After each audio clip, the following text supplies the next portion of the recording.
need to write this down, because if I don't, it will vanish like everything else they've taken from me, and maybe then I won't even remember why I'm afraid. Pixel was in my arms, trembling, her small body jerking like someone had torn out the wires and plugged them back wrong. Her purr, the sound that always soothed me, the sound that kept me tethered when the rules made no sense, was gone. In its place was static, like an old radio between dead channels, sharp and jagged, grinding into my skull with every spasm of her chest. I thought I could hold her together, that if I pressed hard enough she'd stay. But I was wrong, because from the corner of the room, another pixel walked out. Same fur, same paws, same tail flick. But this one didn't shiver, didn't cough, didn't fight against something unseen. She moved clean, exact, like she was rehearsing steps she had memorized long before. And her eyes, my God, her eyes burned with the light of the motel sign outside Whispering Pines, that sickly neon gold that never switched off, no matter how much you wished it would. Those weren't eyes for love or comfort or anchoring. They were eyes that saw through me, eyes that expected me to fail. The world collapsed in on itself. The peeling motel wallpaper dissolved into white tiles, drenched in fluorescent glare, then snapped into a corridor that stretched forever, cages lining the walls, each bar vibrating like a tuning fork. Motel. Laboratory corridor. Motel again. The shifts came faster, sharper, until I felt myself being pulled in 3 directions at once, like my bones belonged to different realities that refused to agree which one was real. And beneath it all, the whispers started. Not from the walls, not from outside, from me. Dozens of me, stacked like broken recordings, each voice carrying my cadence, but warped, bent, stuttering. They overlapped, dissonant, like echoes in a canyon, each one sharpening into the same word. Choose. That's all they said, over and over, slamming into my skull with every glitch of the room. Choose. Choose. Choose. Pixel jerked again, her mouth opening wide, and instead of the meow I had known for years, I heard a thin human whisper, my own voice stretched and frail, leaking through her body. Don't let her replace me. The sound tore me apart. My knees buckled, my grip faltered, and for one horrifying instant, her face shifted into my own, my mouth stitched across her skull, my eyes rolled back into white. I dropped her. She hit the floor with no sound that belonged to life, no thump of bone, no cry of pain, just static. The kind of static that chews at your ears until you're sure you'll bleed.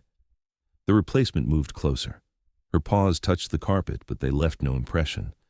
Her body flickered as though she wasn't bound to the same physics as me. She sniffed the space where Pixel had fallen, then raised her neon eyes to mine. And in that look wasn't curiosity. It was recognition, like she had been waiting, like she had always known this moment was coming. The motel cracked open again, just long enough for me to see the cages in their entirety. Rows and rows, stretching into black, some filled with animals, twitching and broken, some with shadows that looked too much like me. Dozens of my own faces gripped the bars, skin peeling, eyes burned out, jaws dislocated in silent screams. Some were pale, some charred black, some stitched wrong. But all of them were me.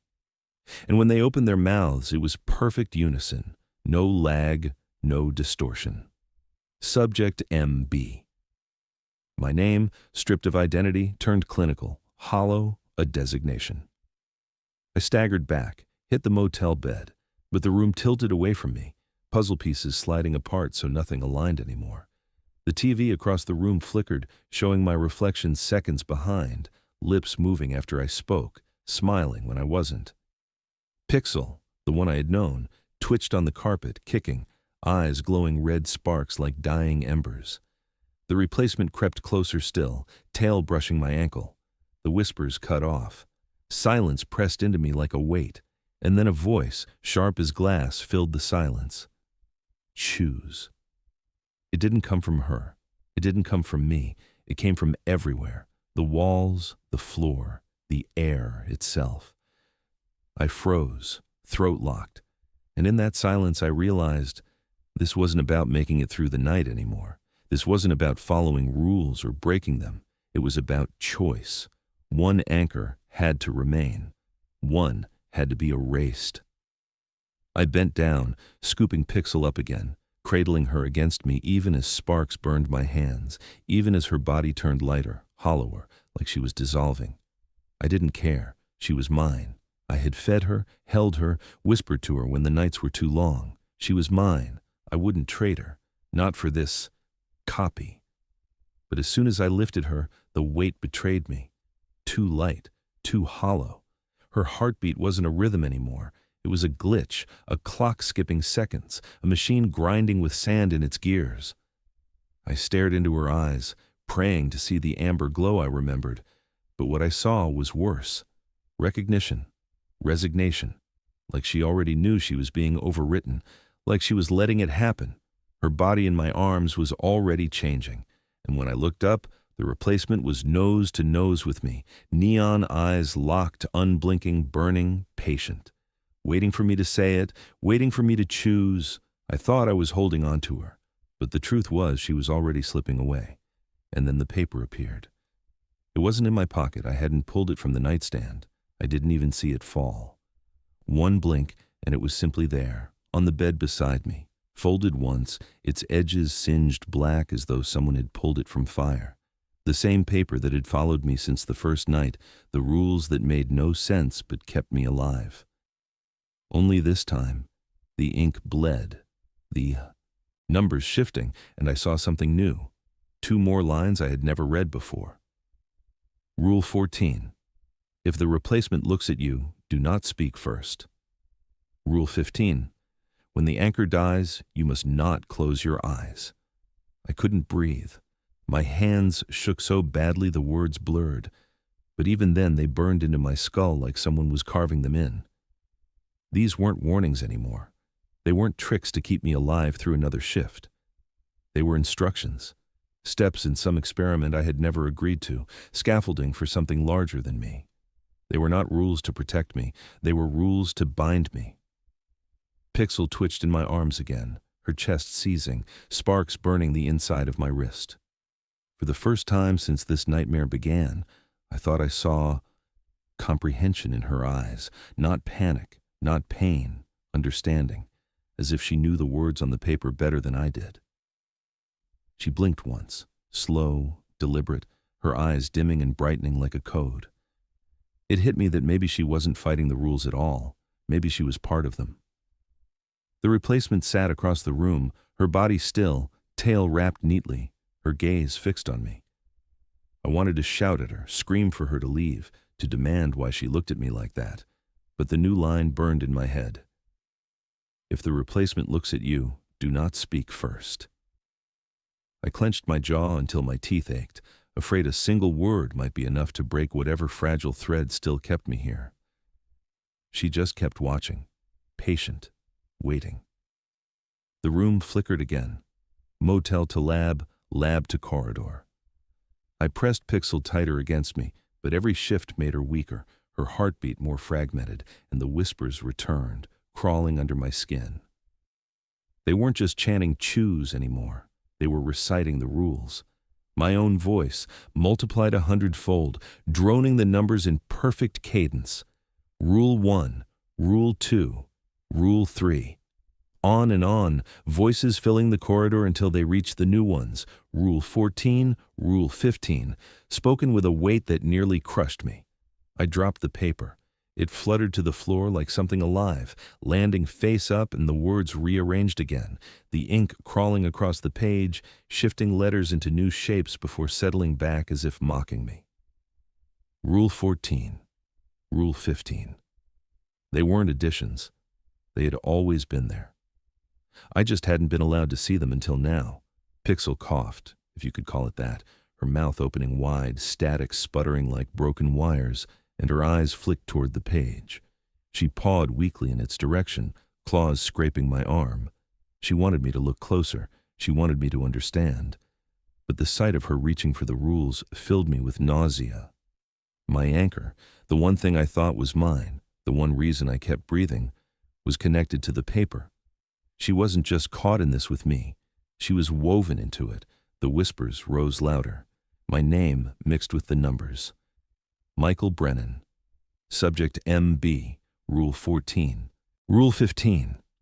Do not speak first. Do not close your eyes. It felt like a verdict already passed, and I hadn't even had the chance to resist. I backed against the wall, clutching Pixel, but the space behind me melted into cages again. Rows rattled, bars bent, shadows of me pressed forward, teeth gnashing. Some whispered the rules, some just stared, eyes hollow, mouths stretched wide without sound. And when I looked down, the replacement Pixel had crept closer, paw by paw, until she sat just at my feet, eyes glowing like neon fire. I wanted to scream, to tell her to stay away, but the rule bound my tongue. So I did the only thing I could. I stared back, silent, trembling, my heart pounding so hard it felt like it would tear itself out of my chest. And in that silence, she blinked once, her eyes dimming for half a second. It was the same blink Pixel had given me in my arms, slow, deliberate, a signal. I realized they weren't two separate creatures, not duplicates, not glitches. They were stages, one decaying, one replacing, part of the same system. The rules weren't there to stop the danger. They were there to control the transition, to control me. Pixel spasmed again, sparks spilling from her mouth, and I remembered the 15th rule. When the anchor dies, you must not close your eyes. My stomach turned to ice. It wasn't a warning, it was a guarantee. The rules weren't saying if, they were saying when. And all I could do was hold her as she burned against my hands, while the replacement watched with endless patience, waiting for me to accept the one truth I had been resisting from the start. This was never about survival. It was about integration. I don't remember moving. One moment I was clutching Pixel, her body spasming, her breath scattering like shards of static. The next, my feet weren't on motel carpet anymore, but on cold stone that pulsed like a living thing. The cages had stretched into infinity and then folded inward, dragging me down a corridor I hadn't chosen. And when I opened my eyes, I was standing in a chamber that wore the skin of a courtroom, but felt like the inside of my skull turned inside out. Benches lined both sides, row after row, all of them empty, yet the air sagged heavy with presence. I couldn't see anyone sitting there, but I knew I was being watched, judged, dissected with every breath I took. The walls were black glass, polished so smooth they reflected me back hundreds of times, each version slightly out of sync, each mouth whispering words that slipped just out of hearing.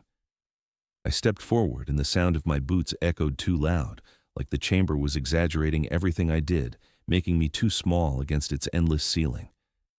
And then I heard the voices. Not strangers, not demons, not ghosts, me. My own voice, multiplied until it became a jury of hundreds, each timbre slightly different, some sharper with youth, others broken and rasping with age, some machine-like. Metallic, soulless, but all recognizably mine. They didn't speak in full sentences, not at first, only fragments. Remember? Choose, consent, subject M, B. The sound crawled down my spine, turned my stomach to water, made the edges of my vision pulse black. I pressed my hands over my ears, but it didn't matter. The voices weren't in the air. They were in me. At the center of the chamber stood a table. On it, a stack of papers as tall as my forearm, all neatly aligned, pristine, despite the decay gnawing at every corner of this place. Behind the table, projected across the glass wall, a screen flickered to life, displaying the same pages in clinical detail. Contracts. Pages of clauses written in language I half recognized but couldn't fully parse, legal and medical terminology knotted together in cold black letters. My name was printed at the top of each page. Michael Brennan. At first, I thought it was one document duplicated across time, but as I leaned closer, I saw the dates. Every contract bore a date, and no two matched. Some were from years ago, back when I still thought I had a normal life. Some were stamped with tomorrow's date. Some belonged to years I hadn't lived yet. A few carried dates that made no sense at all, years far in the future, centuries beyond what I could imagine. My hands shook as I flipped through them, and on every page, at the bottom, was a signature. My signature. The curves and slant were mine exactly, down to the impatient flick at the end of the N. I whispered no, but the sound fell flat. My reflections in the glass began whispering louder, all at once, lips moving in jagged rhythm. They recited the clauses, they repeated the dates, they mocked my disbelief. One reflection laughed silently, shoulders heaving, another pressed its head against the glass until cracks spidered outward. The weight of their judgment bore down on me, and just when I thought I'd collapse, the air thickened, rippling with static. And he was there. The observer. He didn't walk into the chamber. He simply was. A distortion in the air that bled into the shape of a man, his edges hazy like heat shimmer, his face hidden in blur. But his voice was sharp, undeniable, the kind of voice that carved itself into memory. "Subject MB," he said, and the chamber froze to listen. "You must confirm consent." His pale hand gestured to the stack of papers, too long, too smooth, as if grown rather than born. "I never signed these," I managed to choke out, but the words cracked like glass dropped on stone. The observer tilted his head, patient, a predator indulging prey. "You signed all of them." I shook my head violently, grabbing one paper, flipping it, pointing to the date. This hasn't even happened yet." "Time does not negate agreement," he interrupted. "Your anchor ensures continuity. Memory may falter, anchors do not." Pixel. The thought clawed into me. My anchor wasn't. Just comfort. She was a witness, a recorder, a guarantor that I had agreed even if I forgot, even if I denied it later. My mouth went dry. The screen cycled faster, pages whipping by in a blur, signatures flashing like a strobe light. My reflections screamed from the glass, all of them shouting at once now, no more whispers. Rule 14, Rule 15, Subject MB consents, consent archived, witness verified. Their mouths stretched wide, throats ripping, yet the words came clear, hammering in my skull. I grabbed another page, desperate for proof that it was false, that this was some trick, but the page I pulled froze my breath. At the bottom, where my name should have been, was not my handwriting at all. The signature was jagged, claw-like, a scrawl that looked more torn into the paper than written, the letters bent wrong, yet unmistakable. Pixel. The chamber buckled, benches groaning as though weight slammed down on them all at once, though they remained empty. My reflections shrieked with laughter, some clapping, some slamming fists against the glass until fractures spread like veins. The observer leaned forward, blurred face inches from me, his presence pressing the air flat. "One of these signatures is binding. You will confirm it." I shook my head violently, the contract slipping from my hand. Number I didn't agree. I never. But the screen burned brighter, zooming in on the scrawl. The word pixel seared white, glowing as if ratified. My anchor had signed for me.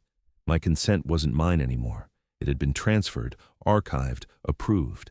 And as the walls vibrated, voices chanting my name, my rules, my supposed agreement, I realized the trial wasn't about proving innocence or guilt. It was about erasing the possibility that I had ever been free. I thought finding her name on the contract was the breaking point, but I was wrong. The breaking point came after, when the chamber itself seemed to shudder in satisfaction, as if revealing Pixel's signature was all it had needed to prove I never really belonged to myself. The observer didn't move, didn't press. He simply let the silence fill me like poison, because he knew silence could crush harder than words. My chest rattled with every shallow breath, and when I turned my eyes downward, I saw Pixel, my Pixel, still trembling in my arms, but weaker than I had ever seen her.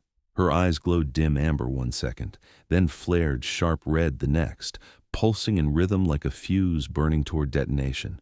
Every time she spasmed, the static in her throat sharpened into something that almost resembled syllables, like she was trying to force words through a body that wasn't made to speak them. And then the replacement moved. She padded forward until she was level with my knees, tail flicking once, eyes steady. When she opened her mouth, the sound that came wasn't a meow. It was a voice. My stomach iced over because it wasn't just any voice. It was the observer's, clipped and calm, perfect in tone. Subject MB. 2 words, but they carried the weight of a sentence. My heart lurched. I gripped Pixel tighter, even though every nerve in my hand screamed from the sparks searing through her fur. I wanted to scream at the replacement, to demand why she spoke with his voice, but the new rule burned against my skull. If the replacement looks at you, do not speak first. So I bit my tongue, blood filling my mouth, tears hot against my eyes, and I just listened as she leaned closer. Subject MB, she repeated, quieter, almost intimate, and for a second it felt like she was about to tell me something only I was meant to hear. The chamber shifted, the benches blurred, the reflections rippled, and suddenly I wasn't standing in that trial anymore. I was somewhere else, somewhere colder. White light overhead, walls lined with machinery, the hum of something deep in the floor vibrating into my bones, the laboratory. I knew it without question, even though I had no memory of ever being there awake. I was watching, not through my own eyes, but through hers. Pixels. She sat on a steel counter, tail curled neatly, staring at the observer as he scribbled notes. Only this time his face wasn't blurred. I couldn't see features exactly, but outlines, sharp enough to suggest that a face existed, that it had always been there, only hidden from me. And Pixel. She was talking to him. Her mouth moved, words forming clearly, crisp in a voice that was not animal, but human, a female tone I didn't recognize but understood instantly. They weren't strangers. They were colleagues. She was reporting to him. The vision cracked, spilling me back into the trial chamber, sweat slicking my face, heart clawing my ribs raw. I looked at the Pixel in my arms, my supposed anchor, and all I could see now was betrayal. Her every twitch, every purr, every attempt to comfort me, now twisted into the suspicion that she hadn't been keeping me sane at all. She had been keeping me contained. Not an anchor, but a leash. A hidden supervisor buried in fur and warmth, watching, listening, recording. The whispers in the glass rose again, but they weren't repeating the rules this time. They were chanting in a rhythm that made my teeth hurt, repeating only one sentence. You agreed. You agreed. You agreed. Hundreds of versions of me, all smiling wide, all pressing their faces against the glass, all slamming their fists until cracks spidered through the surface. I shouted back, I didn't, but my voice sounded small, swallowed instantly. Pixel coughed in my arms, sparks tearing from her mouth, and when she forced the sound out this time it wasn't static, it was words, garbled, mangled, but words all the same. You agreed. Her voice, not his, not mine. Heron, my own cat, staring up at me with dimming eyes, speaking like a witness delivering the final nail in a trial that was never fair. The replacement tilted her head, as though satisfied the truth had finally been spoken. My knees gave out. I collapsed to the cold stone floor, still clutching Pixel, the sparks from her fur burning holes into my shirt, into my skin. But I couldn't let go, not when she was dying, not when she was condemning me with her last breath. My vision blurred, not from tears, but from static, crawling in from the edges, pixelating reality until all I saw were fragments. The observer's blurred form towering above, the replacement's golden neon eyes burning steady, the reflections slamming against the glass, mouths stretched in impossible grins, and in my arms the only thing I had ever truly trusted, repeating words that didn't belong to her. You agreed. The sound was louder this time, more confident, less broken. She coughed again and the red in her eyes flashed brighter, pulsing fast, faster, like a timer about to hit 0. I screamed her name, begged her to stop, but the rule burned in my mind. When the anchor dies, you must not close your eyes. I realized with horror that the moment was coming faster than I could prepare for. And then the sparks flared all at once, heat searing through my arms, and the chamber tilted sideways. My body gave out, collapsing into the static, my skull filled with the echo of her voice, repeating the only verdict that mattered. You agreed. When I woke again, the motel was gone. The corridor of cages was gone. Even the memory of clutching Pixel as she burned in my arms felt like a half-forgotten dream. I opened my eyes to white light pouring down on me, so sharp it stung like acid, and realized I couldn't move. Straps bound my arms, my chest, my neck, metal restraints that hummed faintly as if alive. The table beneath me wasn't wood or steel, but something colder, something pulsing, like it had its own heart. I tried to jerk my wrist free and felt electricity crawl up my veins, numbing me into stillness. My breaths came shallow, and each one echoed too loud in the chamber, like the air wanted to remind me I was trapped. I forced my head sideways and my stomach clenched. There were benches arranged in neat rows, stretching back further than the light allowed me to see. Every seat filled, not with strangers, but with me. Dozens, maybe hundreds, of versions of me. Some sat rigid and clean, hair combed, suits pressed, eyes wide like jurors waiting to hear a case. Others were broken, ribs visible, skin cracked and bleeding, faces twisted in ways no human face should twist.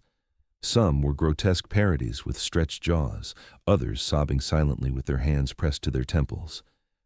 All of them turned their eyes to me at once, and in perfect synchrony, their mouths opened.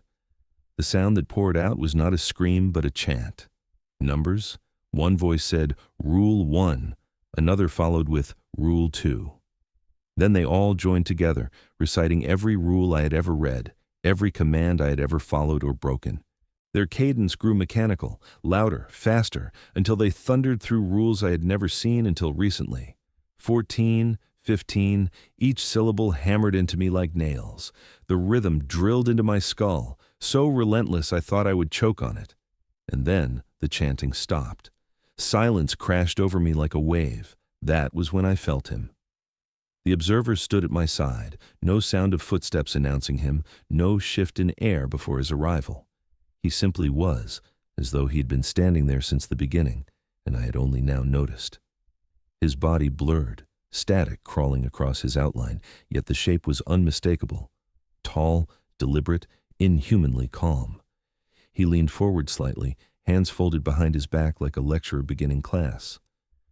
"Subject MB," he said, voice smooth, almost gentle, but heavy enough to smother me. "You still resist, but resistance is meaningless here." I swallowed hard, throat raw.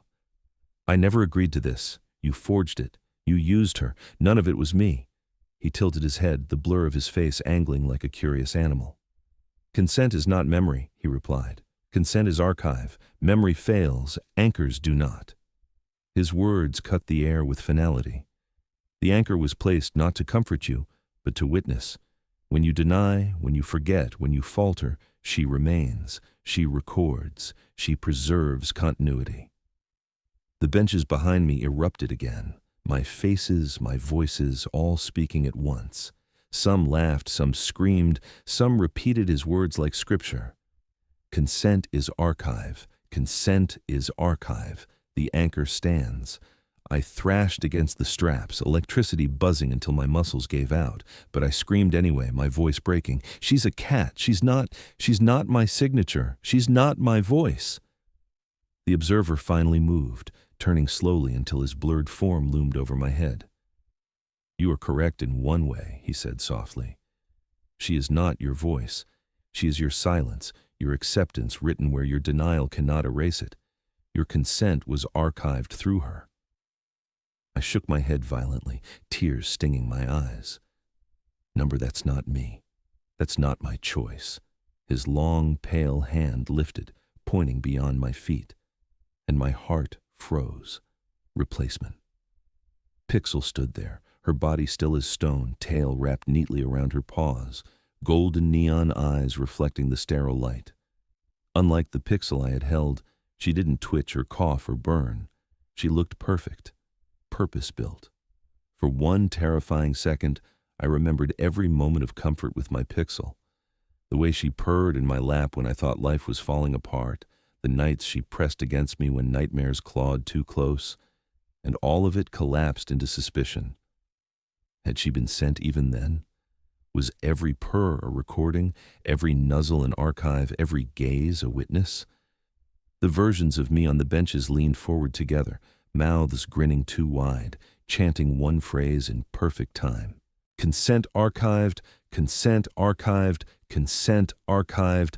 The sound built into a roar, shaking the chamber, shattering the glass walls until cracks ran across my reflections like veins.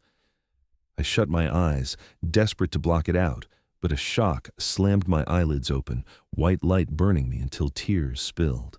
The observer lowered his voice, calm, absolute. Subject MB, there is no trial. There is only confirmation. You agreed, long before you remembered what it meant. My breaths came in sobs, every muscle trembling, my heart punching like it wanted out of my chest. I looked at replacement Pixel and felt my ribs cave. She moved then, slowly, paw steps so quiet they sounded deliberate, ceremonial. She approached the side of the table until her whiskers brushed my arm, sat neatly, and lifted her head to meet my eyes. Her gaze wasn't animal anymore. Behind the neon glow, I saw something that looked too human, too knowing, something that felt like my own reflection turned against me. She leaned close, her tail curling once behind her, and in a voice softer than breath itself, she spoke one word. Remember. The chamber fell silent as the word echoed, louder than any chant, heavier than any verdict, and I felt my body sink deeper into the restraints as if the sound itself had weight. My mind reeled with images I didn't want to see, contracts, signatures, cages full of me, all collapsing inward as if memory itself was being forced open like a wound. And for the first time, I realized the verdict wasn't about proving guilt. It was about forcing me to acknowledge what they claimed had always been true, that I had agreed. I thought the word remember was the end of it, but it was only the spark. The chamber trembled as if the sound itself had cracked something open, and suddenly there were two of them. Pixel broken in my arms, glowing red like a fuse burning down, and the replacement at my feet, golden eyes steady, unblinking. For a heartbeat they were both still, both watching me, and then the air tore apart between them. Light poured out, not light like I'd ever seen. This was jagged, violent, bleeding in patterns that shifted into shapes, into symbols, sigils. I recognized them from the motel walls, from the corners of mirrors, from every glitch that had stalked me since this nightmare began. They crawled across the chamber, carving themselves into the floor and ceiling, flickering in and out of existence like unfinished thoughts. The old Pixel screamed, or maybe it was me screaming through her, as her eyes burst red, while the replacement's glow sharpened into a lance of gold. When the two lights collided, the sound was unbearable, like metal shrieking against bone. The benches erupted. All the versions of me howled, some clutching their heads, others laughing, others slamming fists into the wood until their knuckles split. The glass walls fractured further, my reflections breaking apart, shards of me, peeling off and walking on their own. I felt my body glitching too, my skin turning transparent in flashes, ribs visible one second, gone the next, like I was no longer entirely here. My breath came in broken frames, chest rising half a beat late, words failing to keep pace with my own mouth.